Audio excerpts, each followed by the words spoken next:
Welcome to Dads with Daughters. In this show, we spotlight dads, resources, and more to help you be the best dad you can be.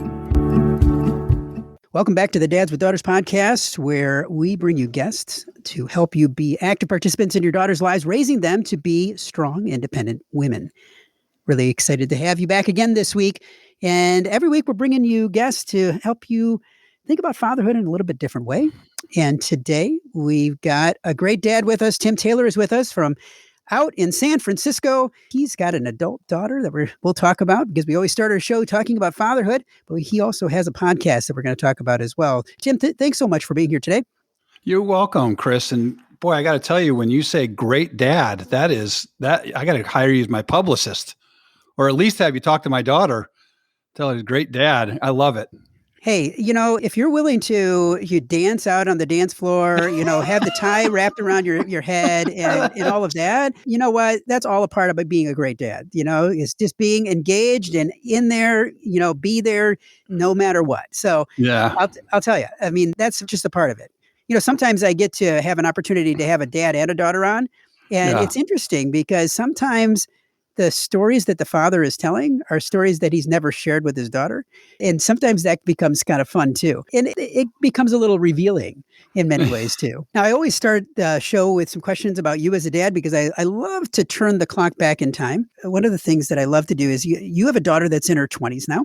And sure. I want to turn that clock all the way back. Think back to when you first found out that you were going to be a father to a daughter. Tell me about that. I found out I was going to be a dad to a daughter when we got an ultrasound test, and we decided to find out if we were going to have a boy or a girl. When we got that test, we had the option and we chose to find out. And my experience when I found out I was having a daughter is I grew up with 4 brothers in the Midwest. Here in Michigan, I grew up in South Bend, Indiana, with 4 brothers in a town that was very 1970s. And the experience of growing up with 5 boys in the household was a little bit like Lord of the Flies, maybe more dangerous than Lord of the Flies. There was no conch given around who got to talk when. But comparatively of my brothers, I was the most sensitive. I was a sensitive kid, but there wasn't a whole lot of space for that with 5 boys. But what I recall, because I'm a listener to your podcast, and I do love when you ask the question to hear what different people say about it. What I recall was simultaneously a few things happening. One, recognizing that I was going to have to learn a new way of relating because I had no sisters. I was married at the time. I'm no longer married, but her mom is active in her life like I am, and had the realization that I'm going to have to communicate differently, and also a realization that I was going to be willing to do that and have it come around. And like, for some reason, I knew inside myself something new was going to be revealed. I didn't know what it was. And it took me about 8 or 9 years to actually get to the point where that actually became true. But it was those things all at once. And if I'm being completely upfront with you, I felt a little bit underprepared because I realized it was going to be something that was going to ask something of me that probably never had been asked before. And that turned out to be true. Now, you talk about the fact that it was asking something of you that you never thought of. And talk to me about that. What was it about raising a daughter? And this may make you fast forward a few years as you kind of look through the life of your daughter so far. But what were those things that you had to learn for yourself? Those things that you had to set aside within yourself to be able to be the father you wanted to be? Yeah. So I think I would fast forward to when she was 8 or 9, when I went to a course in Palo Alto. It was an evening course where this woman who actually was on my podcast. And by the way, for those of you listening, Chris mentioned me on the dance floor with a tie tied around my head. It's not because Chris and I went dancing last night, although if we had been, we might have had that experience with one another on the father-daughter dance podcast, which we'll talk about later. I mentioned that early on. But I remember sitting in this room with like 70 other dads of daughters. And this woman stepped out. Her name was Julie Metzger. And she said to us right off the top, "Your daughters don't want you to solve their problems."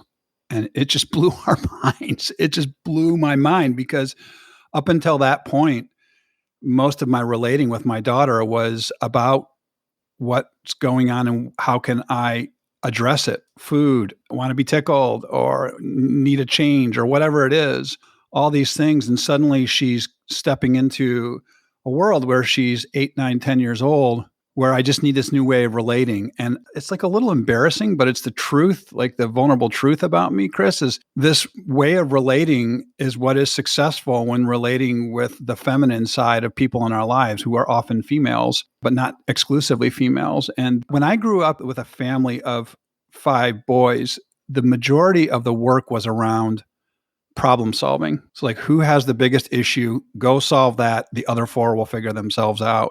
There just wasn't space for emotions or listening. And I had a very affectionate father, really affectionate father, which helped me a lot. But the number one thing I learned that I had to put aside was when something came up with my daughter, to be aware of that side of me that would arise, that would immediately want to go into solving her problem. And it just asked me, it was good because she gave us like a 5-stage approach to listening. And that helped me because I'm a good listener, but I'm usually listening to determine, okay, what is the right solution to provide? You know what I mean?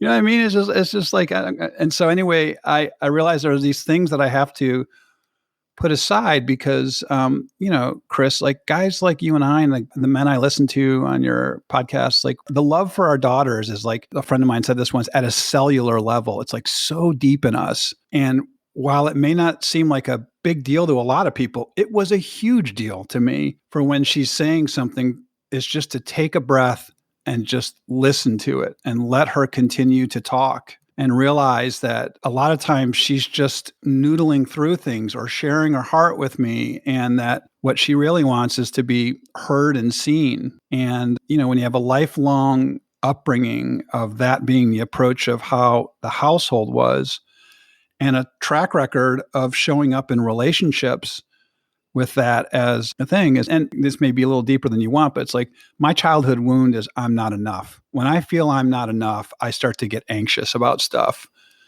And so a problem-solving mentality really addresses that well. But like stepping back and just like being there and seeing our daughters who we care so much about going through difficult times, the problem-solving person wants to step in. And so that was one of the primary things I've had to, at that point in her life, that I really had to say, wow, I need a brand new way of relating and letting her talk about her feelings and share my feelings where I can. So I would say that was the primary one that I had to look at and commit myself to a new way of living. And you know what, Chris, I don't know what your perspective on this is, but a lot of times in stuff like awareness, it's such a big deal just to become aware of something. And it's almost our nature that once we become aware of it, it's like, okay, what are we going to do about it? It's like, hey, let that awareness marinate for a while. And it took a while for me. I'm still working on it. That's still part of my calling. So I don't know what your experience is with that as well, but it's like that was a big thing when she was at that age for me to set aside. No, I think that you're right. I think that for fathers of daughters, being aware is definitely something you have to learn, because I think all of us come into situations, not whether it be with anyone, right? Not only Yes. our daughters, but with significant others, with friends, with anyone, as solvers. We come in and we're like, okay, what can we do? What can we do to fix this? How can we fix this situation? And not everybody wants that. And in a past episode, I've said this before, so some of you may be like, oh, I know what you're going to say, Chris. I know what you're going to say. But one of the past guests that we had on talked about just that. She said, your daughters, as you said, don't want you to solve their problems. Yeah. But one way around being able to know what your daughters want without saying, what do you want? Is saying, when you and your daughter are having a conversation, is to sit down with them and say, okay, is this a solving conversation or is this a listening conversation? And let your daughter decide.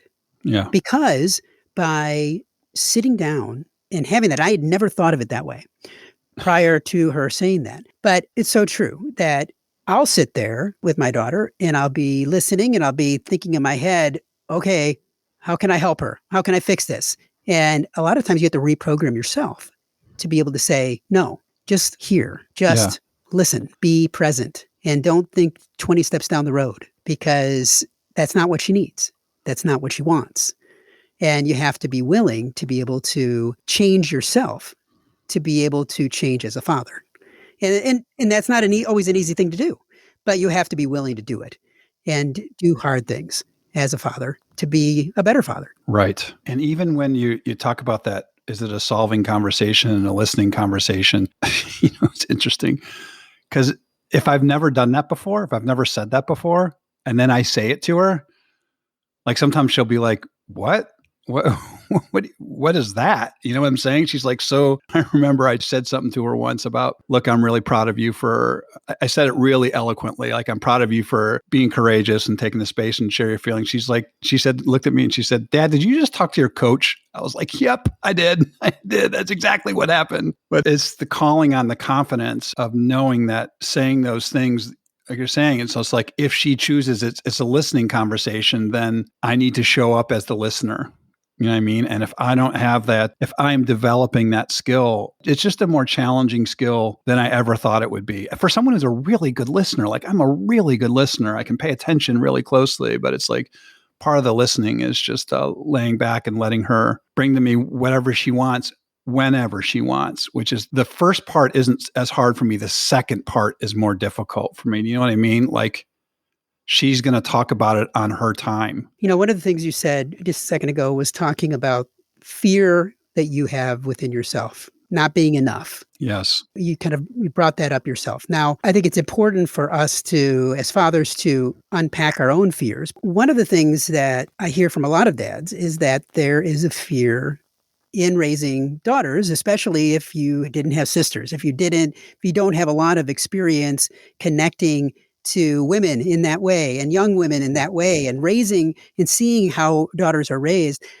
As you look at the experience that you've had in raising a daughter into adulthood now, what would you say either were your biggest fears or what still is your biggest fear in raising a daughter? So my number one fear with my daughter from where she is right now, actually it's probably true for before too, is you mentioned the connectivity part of dads raising daughters and we care about them so much and what are the fears. And that's part of the reason I started that Father-Daughter Dance podcast and why I admire all the work that you're doing on so many levels with the stuff that you do. My number one fear personally is that my unaddressed issues personally from whatever it was from my past, consciously and unconsciously drive my behavior in a way that she basically adjusts to with her behavior that is a byproduct of unhealed wounds in my life. So what I mean by that is if I'm with a friend or at work or whatever, and I'm passive aggressive, it's like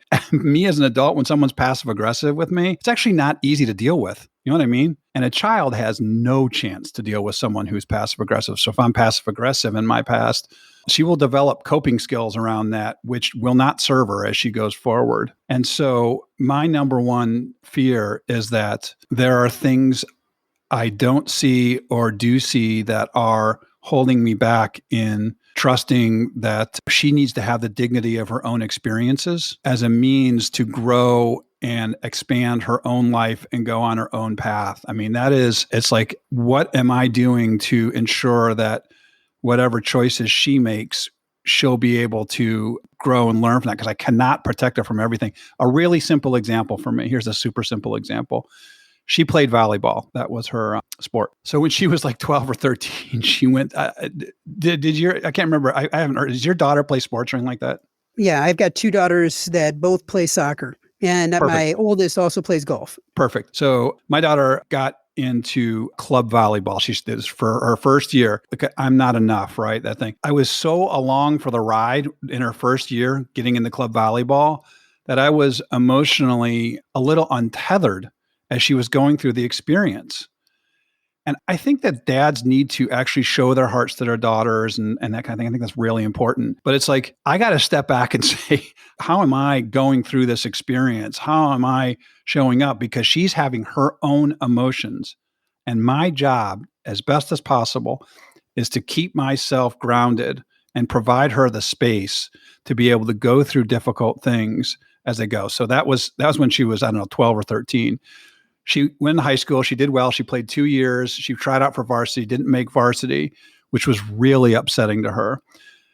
Now, when she didn't make varsity, I was the one who went and picked her up, and we went and got food to get Chipotle together. And I stayed emotionally balanced. There was a lot going on inside of me, but I stayed emotionally balanced because it was in service to what she was going through.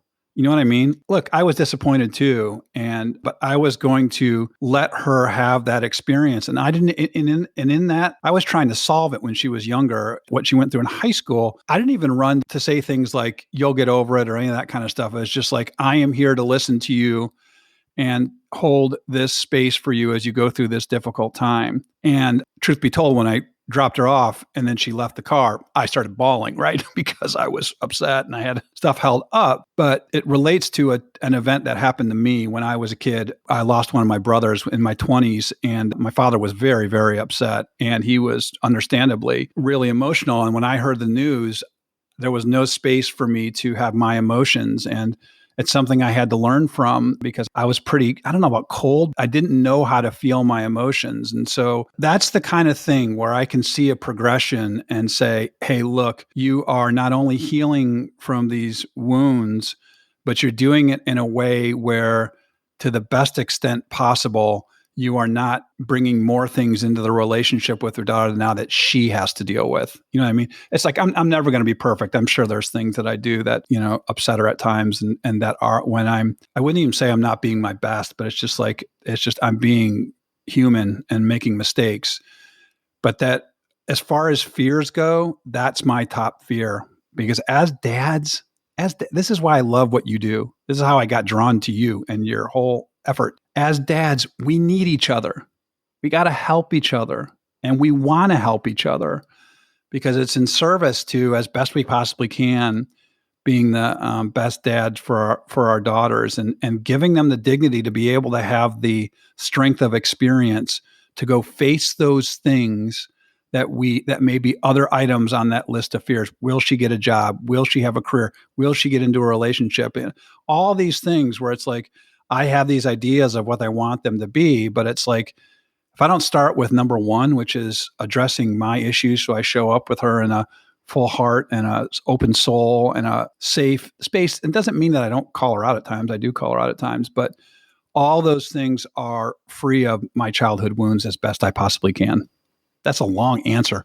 God, Chris, has anybody ever given that long of an answer to what is a really to the point question? Like, I mean, I let people talk because, because the fact is that every father's experience is different, and being able to unpack that for yourself as well as for me and for others, is important because you, as you said, when you listen, you learn. And when people tell their stories, when fathers tell their stories, that unmasks some of what fatherhood is. Yes. And some of the challenge about fatherhood is just the fact that not every person's willing to talk. Not everybody's willing to lay down the burden of, this is what fatherhood really is. This is what I had to go through to be able to be a better dad and to help other dads and lift them up. Because a lot of times men feel like they've got to go it alone. They have to figure it out for themselves. And that's not the case in any sense. But there's this feeling like I can't ask for help. And that shouldn't be there, but it sometimes is. Now, you talked about your podcast, The Father-Daughter Dance, and I want to have you tell me a little bit about that. Talk to me about the genesis of the podcast and what drew you at this point in your life, because you have an adult daughter. A lot of times, a lot of the dads that I hear doing podcasts still have daughters that are in their homes, and they're kind of doing it as a cathartic way to be able to learn. And you're at a point where your daughter is an adult. I mean, but you're still learning. Yeah. But kind of bring me back to the beginning and what made you decide that you wanted to take this step to be able to help dads in the way that you are. Thanks for asking, Chris. So the Father-Daughter Dance podcast is devoted to helping dads keep up with the velocity of how things are changing for our daughters, and also give daughters the opportunity to have space to talk about the relationship in the podcast. It's somewhat similar to what you do, very similar in a lot of ways. However, for me, there's a couple of things that are a genesis of it. So the first is just for me personally as a dad, as a person, really. I told my mom when I was younger, I wanted to be the next David Letterman. And instead of being the next David Letterman, I'm hosting the father-daughter dance podcast. But I really enjoy it. Like I'm good at it and I have fun with it. And it's a curious thing for me to do to express myself creatively. And I want to use my God-given gifts and talents to whatever I can contribute to the conversation on a macro and micro basis in the way that you're doing to a certain extent. And so my daughter and I, every year since she was about 8, have written a letter to one another on our birthdays. That's our gift to each other. And I give her some stuff too, but that's the primary gift. We each do a letter, maybe even younger. I don't know, 6. Anyway, but in the letter, consistently every year, we exchange ideas about how I say to her, I love it when you take risks and make mistakes and put yourself out there. She sends, in her letters to me, she says, it's so important for me that you encourage me to take risks and make mistakes. And I have been thinking about this for years. And it was just with the pandemic, my father passed away right at the beginning of the pandemic, not from COVID. He passed away from dementia. And one of the last visits I had with my daughter, and we were sitting there and you didn't know who we were, any of that kind of stuff, but we were listening to the song Bridge Over Troubled Waters, and I was holding my father's hand. And then my daughter put her hand in my hand, and I just felt like a big connection, a big spiritual connection where I felt the call. And then when my father passed away, I just decided I got to do something. I'm going to put myself into this. It's the pandemic. I've got time to do this. And so I started doing interviews in the summer because I was going to write a book, a book or a script, which I want to do because I think that there's opportunities to have a new kind of conversation find its way into mass media. And at the very beginning of this year, it's like, I've been knocking this around for a while and I wasn't ready to do it and all that kind of stuff. And I sat down with a blank piece of paper because you know what was holding me back, Chris? This is incredible. The name of the podcast. I couldn't do it because of the name of the podcast. And you guys had the best one. You guys had the best name out there. I started just brainstorming about names and I hit the father-daughter dance. And I was like, that's it. It's not the daddy-daughter dance because that has a certain connotation to it, at least for me, because there's ones out there called that. It's like the father-daughter dance. And I thought back to when I would go to those dances with my daughter, where we talked about earlier with me with my tie on my head, because I would go dancing and just be out there. But I would see the dads dancing awkwardly with their daughters who would want them to dance with them. And it became the perfect metaphor for what the relationship of a father and daughter has. I mean, we've touched on it throughout this podcast, is the willingness to go do the thing, even when it's awkward, in service to our daughters. And so the moment I hit that, I landed on that, and I had a couple people around me too, like nudging me towards like, Tim, you got to do this. The second I got the name, I went and did everything. I got all the art. I hired a producer. I'm like, I am doing this. This is happening. It's like even the little things, like I picked the music. You know, it was crazy. I heard the music on a commercial. It's like I picked my thing from Premium Beat and I heard it on a commercial. And anyway, so I just started doing it and I picked the first few interviews and one of them was like one of my best friends. And you know,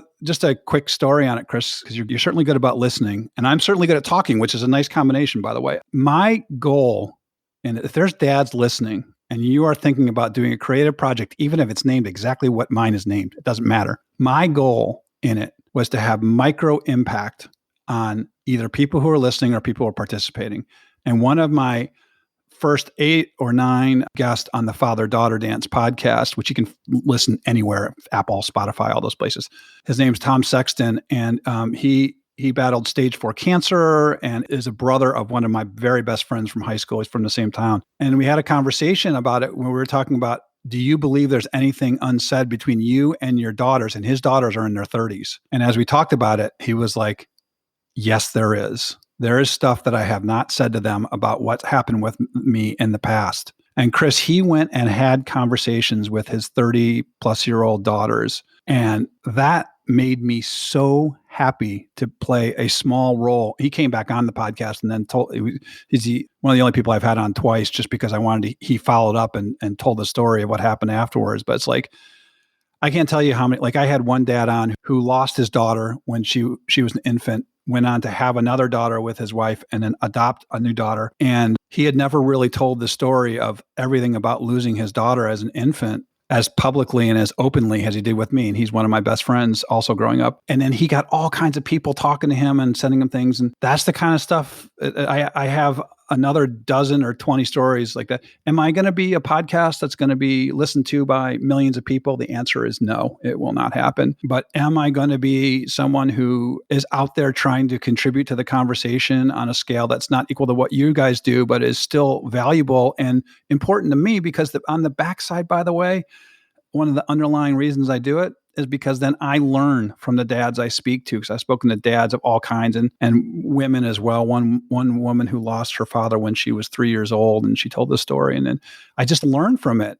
And I tell you, I've become a better father to my daughter during that time. So I'm really, really enjoying it. I'm going to see where it takes me. I think I may broaden it out to include other subject matters as well, but I'm really enjoying the Father-Daughter Dance podcast. I can tell that you enjoy it because in listening to it, you can tell how passionate you are, but also you are able to really draw out the stories from fathers. And I highly encourage everyone to listen and learn. This is not the only Dads with Daughters podcast. There's other ones out there and that you can really learn from in many different ways, because all of us are talking about this in a lot of different ways. And you've got to hear these stories from other dads, because the more that you hear stories, the more that you talk to other dads, the more that you are going to learn and grow as a father. Whether you are a brand new father, whether you have adult kids, there's always learning that can happen. And even if you hear something and you say, shoot, I should have done that when the kids were 16 and now they're 30, you just heard.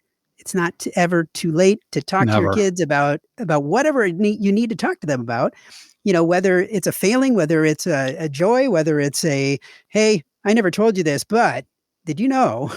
And just have those conversations. Be open, be raw, be honest, and just get in there and be ready, at any point to kind of put your soul out there on the line for your kids, because that's what it's all about. That's right. Now, Tim, we always finish our interviews with what I like to call our Fatherhood 5, where I ask you 5 more questions. All right. Delve even deeper into you as a dad. All right. So, let's do it. Okay. In one word, what is fatherhood? Honesty. Now, when was a time that you finally felt that you succeeded at being a father to a daughter? So most recently, when I was having a conversation with my daughter where I really wanted to know what to say and I didn't, and I was willing to say the vulnerable thing and just tell her, I'm not sure what to say. Tell her, I love you so much and I really want to be there for you. And sometimes I just don't know what to say, and I'm here for you, and that's never going to change. And for whatever reason, at that moment, being upfront and with her to the fact that at times I'm not going to know, and it doesn't change the fact that I'm never going to not be here for her. Now, if your daughter was here and I asked her this question, how would she describe you as a dad? She would describe me as someone who is consistent in the fact that I allow her to share her feelings, which a lot of dads have difficulties with. Someone who is a present, reliable part of her life. Someone who makes her laugh, that we laugh with a lot, and that someone that she absolutely knows and is reminded regularly loves and believes in her because I tell her those things. Now, who inspires you to be a better dad? There's so many people. It's just an interesting thing. But the honest answer is my daughter. My daughter is the one who inspires me to keep looking inside myself to grow. And you know what? The dads listening, I love what you said about it's never too late. As our daughters grow up, the issues and things that they have, they become more adult, which means I have to continue to work on my stuff as well. And so I think probably the best answer to that is my daughter inspires me to be the best dad I can. And you've given a lot of pieces of advice today, but if you're leaving one piece of advice behind, what would you say is the piece of advice that you would want to leave with dads today? Start from where you are. Wherever you are, it doesn't matter.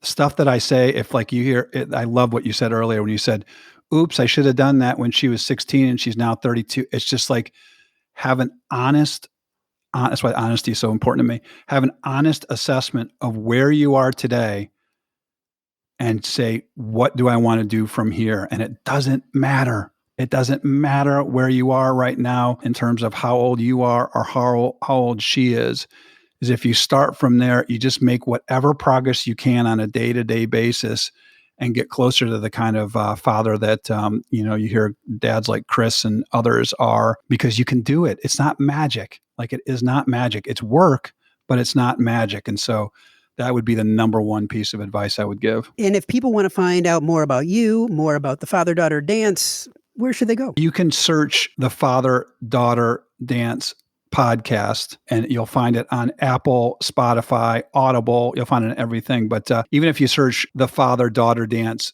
Tim Taylor, Taylor, you will not get Home Improvement. I promise you that, although I'm called the Tool Man all the time. Don't type Tim Taylor, because you will get the Tool Man for sure. But type in the Father-Daughter Dance and Tim Taylor. And, I'm always on the lookout for potential dads that would like to come and share their stories, or daughters who might be listening to this as well. I love to have new and interesting guests, and I would love to hear from you directly from there. Well, Tim, I just want to say thank you for being here today. I look forward to watching and listening more to the dads that you have on your show, and I just wish you all the best. Thank you. And for our listeners, Chris is going to be on. Come on, Chris, you're coming into the dance.